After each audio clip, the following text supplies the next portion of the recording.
Hi, my name is Joseph, and today I want to talk about Event Horizon, a movie by Paul W.S. Anderson, which first came out on August 15th, 1997. It does star Sam Neill as Dr. William Weir, Lawrence Fishburne as Captain Miller. Those are the main actors. I'll go ahead and list off just because those were the protagonists, or the antagonist and protagonist. So right off the bat, before we get into discussion about the movie itself, I just want to highlight that so there's no misconceptions. Event Horizon is that's a movie about monsters, quote unquote demons, and apparitions, and more about a psychological space thriller. Essentially, what I'm trying to say right here is that if one wants to watch Event Horizon with the goal of seeing otherworldly creatures, supernatural creatures, one will be disappointed. But if one goes into Event Horizon with the expectations of having supernatural events occurring and psychological obstacles that prevents the characters from fully understanding what's going on, then this movie is definitely up that alley. So I did watch this for the first time about around I think 2017 or 18, so not too long ago, and I decided to rewatch it because I was in the hankering, I was in the mood for something a little bit scary, and this popped into mind. At the end of this video, I'm going to discuss another element that's separate from Event Horizon, a different property, a different franchise. One might be aware what I'm referring to, but I'll discuss that once I'm done with the movie itself. So the premise of this movie is that the Event Horizon is a ship that first utilizes faster than light travel. So within the setting of this movie, it's set within the solar system, and the Event Horizon was going off to the outskirts of the solar system in order to test this new drive that was created by Dr. William Weir, probably thinking about that video game Nier. Dr. William Ware, and so that's why the government has detached a military group who was actually on on leave, so away on their holiday time, essentially, for in military terms. And so they're called from their away time in order to go onto this mission to lead Dr. Weir back to the Event Horizon. So thankfully, they do discover that the Event Horizon is intact and it's operable. But despite that, they discover that it's derelict, which means that it's been adrift in space despite being able to operate. We don't know why. And also, the Lewis and Clark, the ship that the protagonist utilizes, the team, they do detect life forms all over the ship. So, despite detecting life forms, though, it's trace amounts, which implies that it's not enough for a full individual, but it still is detecting some form of life. And once the crew gets onto the Event Horizon, that's where things starts becoming a little bit psychological. Or rather, more specifically, when they get to the faster than light drive.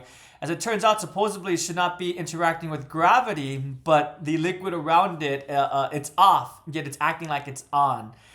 And I do believe that's a minor detail to make us aware, us being the audience, that the ship it's now alive. It's inanimate. It's inanimate, but it's being controlled by a force of some kind.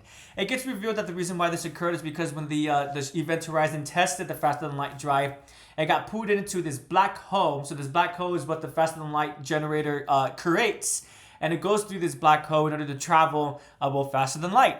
As it turns out, though, supposedly this opens an actual gate into hell. So in this instance, I don't think they mean hell quite literally. I do think they're talking about it figuratively, but supposedly it's a gate into hell, and it's because of this that quote unquote spirits start interfering with the members of this ship. Now, let me quickly elaborate. When I say interfering, what I mean is that the spirits seem to be, I shouldn't say spirits, again, it's more a psychological effect. So the crew of the Lewis and Clark, they start seeing things that is not really there. For example, one of the characters, I really enjoyed the character as well. I believe her name was,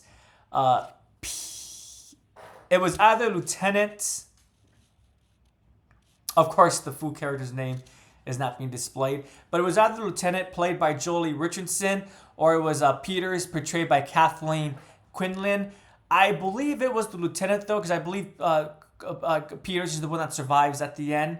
But the Lieutenant sees her children, her daughter, or is it her son? Excuse me. It was about 3 days ago since I saw the movie.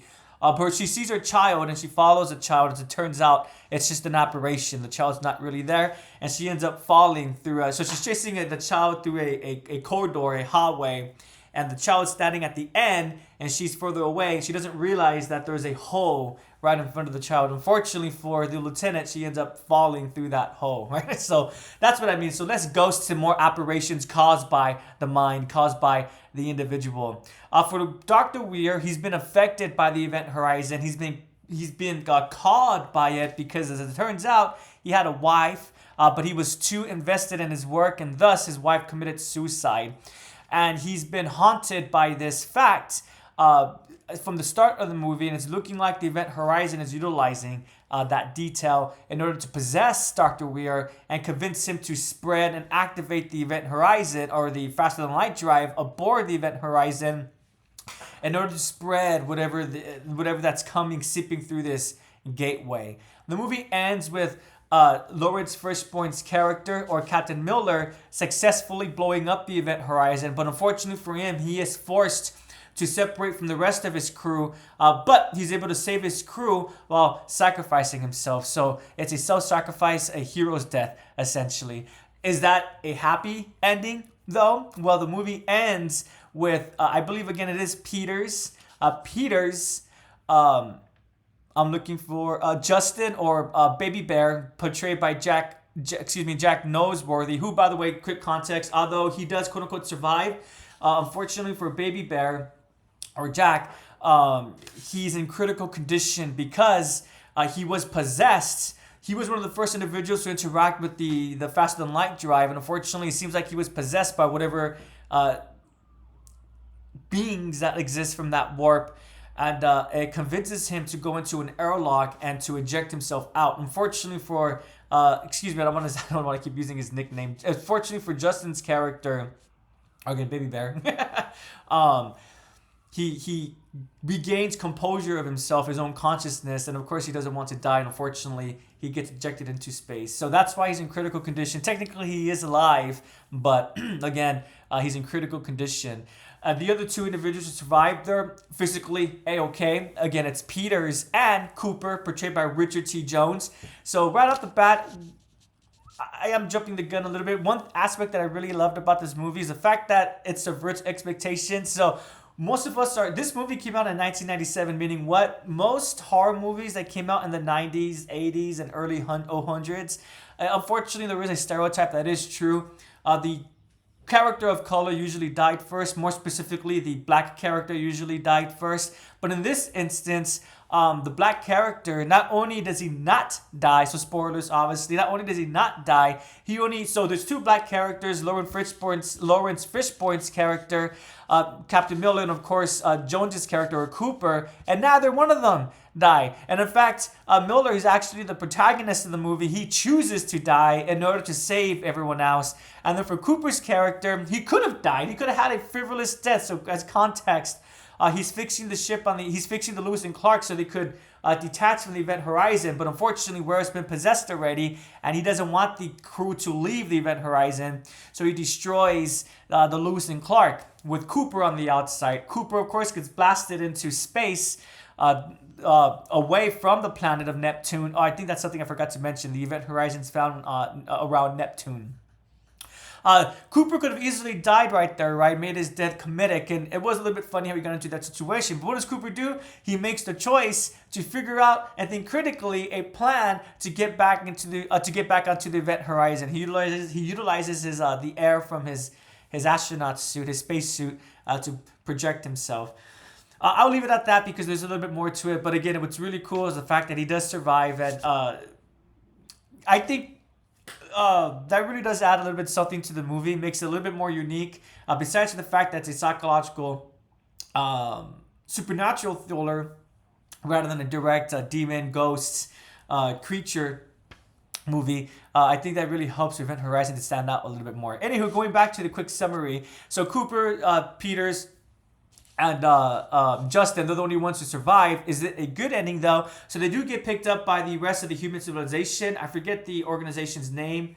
the government essentially, right? For example, like in Halo, the UNSMC. Oh wait, that's the military faction. Anywho, hopefully it makes sense what I'm trying to state. The government finds the Lewis and Clark, right, excuse me, the government finds the detached portion of the Event Horizon, and all three of the protagonists are in cryo sleep, and Peters gets taken out, and when she wakes up, as it turns out, she sees not a rescue member, but rather the face of Weir. I'm going like this because there's actually different stages to Weir's possession.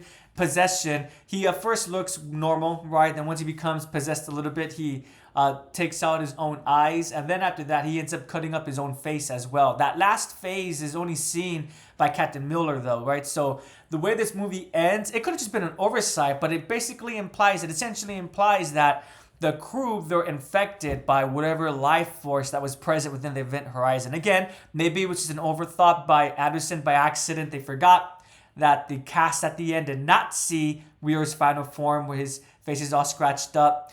So that could have been a slight oversight, but if it wasn't, then it really does add some nuance to the ending of this movie. Is it truly a happy ending? Well, we're going to have to wait and find out. Well, I mean that rhetorically. I don't mean that literally, because obviously there's no sequel to this movie. This movie was really fun. I'm not going to lie. One of the reasons why I did want to rewatch it, besides the fact that I was in the mood for something supernatural, something horror-centric, I am getting into Warhammer.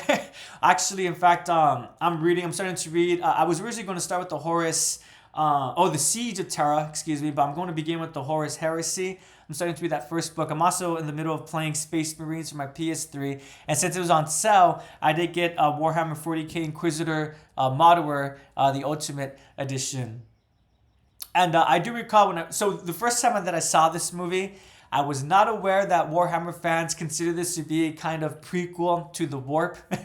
Or the prequel to Faster Than Light Traveling. So in case one is unaware, within Warhammer 40k, the way that they being the inhabitants of that universe, the way that they utilize spacefaring, so they have their typical engines, right? That most sci-fi properties has going through space. But then like for warp speed or hyperspace from Star Wars and Star Trek, Warhammer has something called the Warp, where it's kind of like Event Horizon, where it creates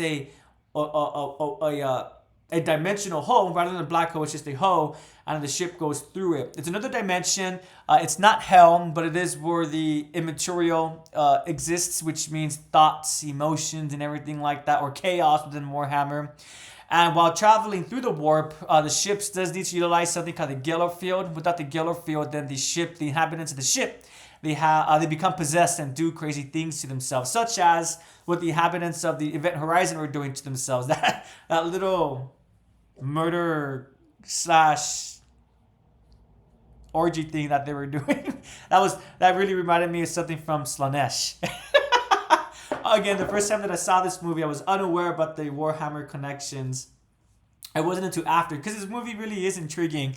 It does encourage one to look into it, to look into theories, to see what other people think of how the movie ended. Is it a positive ending, a scary ending? And so that's how I came into that whole conversation about the warp field, the Geller fields, the warp travel, the Geller fields, and Warhammer. And again, I rewatched this movie because I am in a Warhammer mood, but I'm also mostly in a horror-centric mood as well.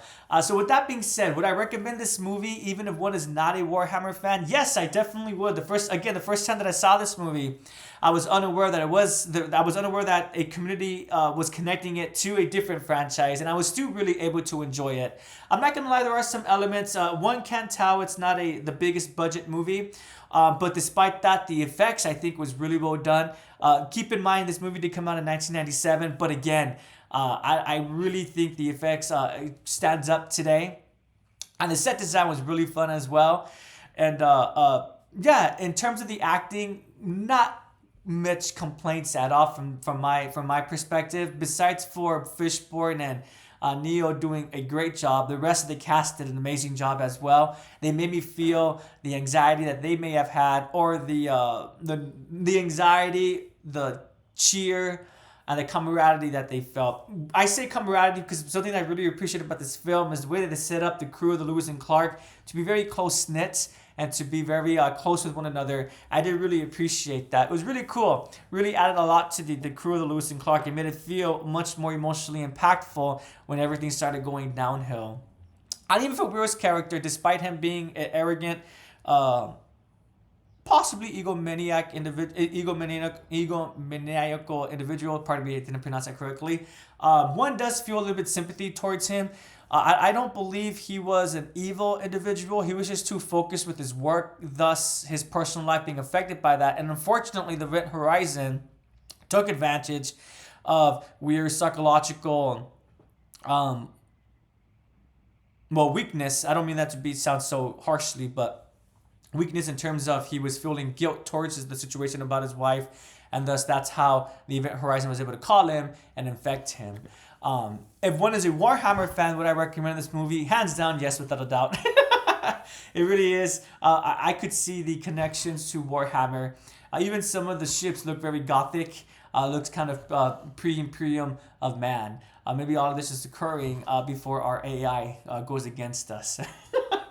Anywho, but yeah, so would I recommend this movie? Again, yes, I really would. If you guys see this movie, please let me know, either in the comments or via personal messages. Let me know if you saw this movie just out of, because it's the movie Event Horizon, or maybe you saw it because of that Warhammer connection, or if you're like myself, you first saw it without that Warhammer connection, and then you discovered that connection after the fact. Thank you so much for listening and watching. I do appreciate it. Have a good day.